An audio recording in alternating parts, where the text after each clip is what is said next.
গ্রীষ্মকাল, জলের ভীষণ সমস্যা, তাই দরজায় তালা দিয়ে পূর্ব দিকে বেরিয়ে পড়ে। গ্রামের ঠিক শেষ প্রান্তে একটা কুয়ো ছিল। সেখানে শাশুড়ি বৌমা ছোট ছোট কলসি নিয়ে যায় আর সেখানে গিয়ে লাইনে দাঁড়িয়ে অপেক্ষা করতে লাগে। তারপর, মা, কিন্তু আমরা এখানে কেন? জলের জন্য বৌমা। শুধু জলের জন্য এখানে মা? এই গরমে সব শুকিয়ে গেছে, সারা গ্রামে খরা যে। যদি এটাও শুকিয়ে যায় তাহলে কি হবে? ও মুখপুরি, এসব কথা মুখেও এনো না।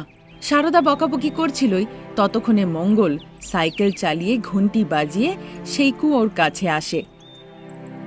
সবাই শোনো, আমাদের বাবু আসছেন। এক হাতে 50 টাকা ধরে রাখো আর অন্য হাতে কলসি ধরে দাঁড়াও। আর যদি কেউ 1 টাকাও কম দিয়েছে তাকে আমি জল নিতে দেব না। আর যদি কেউ বেশি কথা বলেছে, এই রোদ্দুরে হাঁটুর ভরে সারাদিন দাঁড় করিয়ে রাখবো। কথাটা যেন মনে থাকে। এ কথা হচ্ছিলই ততক্ষণে সুদর্শন নামের একটি লোক জিপ থেকে নামে হাতে চাবুক নিয়ে। সবাই তাকে দেখে নমস্কার জানায়। ওহে মঙ্গল, এই নাও চাবি, ভালো করে রাখো। এ কথা বলে সুদর্শন বাবু মঙ্গলের দিকে চাবিটা ছুঁড়ে দেয়। মঙ্গল চাবিটা দিয়ে কুয়ো খোলে। তারপর সবাই টাকা দিয়ে এক এক করে নিজেদের জলের কলসি ভরে নিয়ে যায়।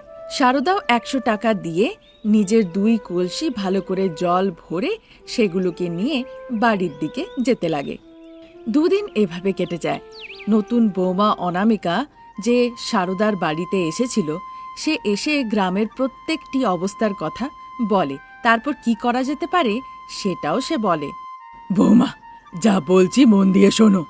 বৌমা, যা বলছি মন দিয়ে শোনো। কেউ ডাকুক, কিছু বলুক, কিন্তু ওই পশ্চিমের দিকে ভাঙা হ্যান্ডপাম্পটার দিকে যেও না। হ্যাঁ? কিন্তু কেন যাব না মা? যাবে না মানে যাবে না, ব্যাস। বেশি তুমি প্রশ্ন করতে যেও না। আচ্ছা বেশ মা। ভাত তরকারি বানিয়ে রেখেছো তো? বাবা ছেলে ফিরে আসছেই হয়তো। আমি শুধু ভাতটা বানিয়ে রেখেছি মা। আপনিই তো বললেন যে মাংস নিয়ে আসবেন আপনি। আমি তো ভুলে গেছিলাম, যাচ্ছি, নিয়ে আসছি। ততক্ষণ পেঁয়াজ কেটে রাখো। আচ্ছা বেশ মা। অনামিকা কথা বলে। তারপর সারদা মাংস আনার জন্য বেরিয়ে পড়ে। দেরি না করে তাড়াতাড়ি অনামিকা বাগানের দিকে যায় আর প্রতিবেশী সুজাতাকে জোরে জোরে ডাকে। নমস্কার, আমি জানি না আপনি আমাকে চেনেন কিনা। আমার নাম অনামিকা, আমি সারদার বৌমা। জানি গো মা, আমার নাম সুজাতা, আমি তোমার মাসিমা। মাসিমা, আমি আপনাকে একটা প্রশ্ন করতে চাই। বলো অনামিকা, যদি সেই বিষয় নিয়ে আমি জানি তাহলে নিশ্চয়ই বলবো। আমার শাশুড়ি মা বললেন ওই পশ্চিমের দিকে যে হ্যান্ডপাম্পটা আছে সেদিকে না যেতে। কিন্তু ওই হ্যান্ডপাম্পে এমন কি আছে যার জন্য শাশুড়ি মা আমাকে ওদিকে যেতে বারণ করলেন? ওদিকের হ্যান্ডপাম্পের নিয়ে অনেক গল্প আছে। জানি না অনামিকা, সে গল্প সত্যি বিশ্বাস করব কি আদৌ করব না। একবার ওদিকে যেতে পারি না নাকি? মনে হয় অদ্ভুত জিনিস, ব্যাপার স্যাপারের দিকে আকর্ষিত হও। হ্যাঁ মাসি, যদি এরকম কিছু জানতে পারি, যতক্ষণ তার পেছনে সত্যিটা না জানি ঘুম আসে না। চলুন না মাসি, একবার ঘুরে আসি। শাশুড়ি বাড়িতে নেই বুঝি? মা মাংস আনতে গেছে মাসিমা। তাহলে তো সে এক্ষুনি বাড়ি ফিরে আসবে। যাও, ভেতরে যাও। যদি তোমার শাশুড়ি দেখতে পায় তুমি আমার সাথে কথা বলছো, এসে ঝগড়া করবে সে। তাহলে ওই হ্যান্ডপাম্পের কাছে আমাকে কবে নিয়ে যাবেন? সে আমি ভালো সময় দেখে তোমাকে জানাবো। এখন তুমি মাংস রান্না করার সব তৈরি করো, যাও। তারপর অনামিকা রান্নাঘরে চলে যায়। সেখানে গিয়ে সে পেঁয়াজ কাটতে লাগে। ততক্ষণে সারদাও মাংস নিয়ে বাড়ি ঢোকে। এই নাও বৌমা, সুস্বাদু করে রান্না করো, বাবা ছেলের খুব পছন্দ। আচ্ছা বেশ মা। আমি বাইরে গিয়ে বেঞ্চে বসছি। কথা বলে সারদা গিয়ে বেঞ্চের উপরে বসে পড়ে। ততক্ষণে বাবা ছেলে চাষবাসের কাজ শেষ করে নিজেদের বাড়ি ফিরে আসে। বাবা রমেশ, হ্যাঁ বাবা। তুমি কি বৌমাকে হ্যান্ডপাম্প নিয়ে কিছু বলেছ? না বাবা, কিছু বলিনি। তাকে আমি বলতে চেয়েছিলাম, কিন্তু বলতে পারিনি। বৌমা সদ্য বিয়ে হয়ে গ্রামে এসেছে। গ্রামের কি পরিস্থিতি সবকিছু ব্যাপার বৌমার ভালো করে জেনে রাখা উচিত। যদি অন্য কেউ কিছু বলে আর তার সঙ্গ দিতে সে সেখানে চলে যায়, তাহলে তো বৌমার বিপদ হবে। সে সমস্যায় ফেঁসে যাবে। ঠিক আছে বাবা, আজ বলবো। ভুলবে না, নিশ্চয়ই বলে দিও। এ কথা বলতে বলতে তারা নিজেদের ঘরে ঢোকে। ঘরে ঢোকা মাত্রই তারা রান্নাঘর থেকে মাংসের খুব সুস্বাদু গন্ধ পায়। শারদা, আমার জন্য মাংস এনেছো? সবার জন্য এনেছি, কারোর একজনের জন্য নয়। একবার বলতে আমার জন্য তোমার ভালোবাসায় পড়ে যেতাম। তার সাথে সাথে দাঁতগুলো সব পড়ে যেত। কতবার পড়েছি আর ভেঙেছে, আর কতবার লাগিয়েছি। এভাবে বলাতে সারদা রেগে মেগে দেখে। রমেশ হাসে, তারপর ঘরের ভেতরে চলে যায়। ছেলের সামনে এসব কথা বলছো? ছেলে কি রকমটা ভাববে? সে ভাববে যে মা এখনো হয়তো বাবাকে পেটায়, তাই বাবা মাকে ভয় পায়। বাবা যদি একটাও ভুলভাল কথা বলে তার দাঁত ভেঙে যেতে পারে। এরকম কথা সে কখনো ভাববে না। গিয়ে ভাত মাংস খেতে দাও। একথা বলে প্রসাদ সারদাকে নিয়ে ঘরের ভেতরে ঢোকে। তারপর ভাত, মাংস, ডাল সব বাটিতে করে নিয়ে তারা খাবার খেতে বসে। হঠাৎ করে সারদার মনে পড়ে যায়, বৌমা, যাও গিয়ে কলসিটা এনে এখানে রাখো। বারবার উঠে কতবার জল আনতে যাবে। আচ্ছা বেশ মা।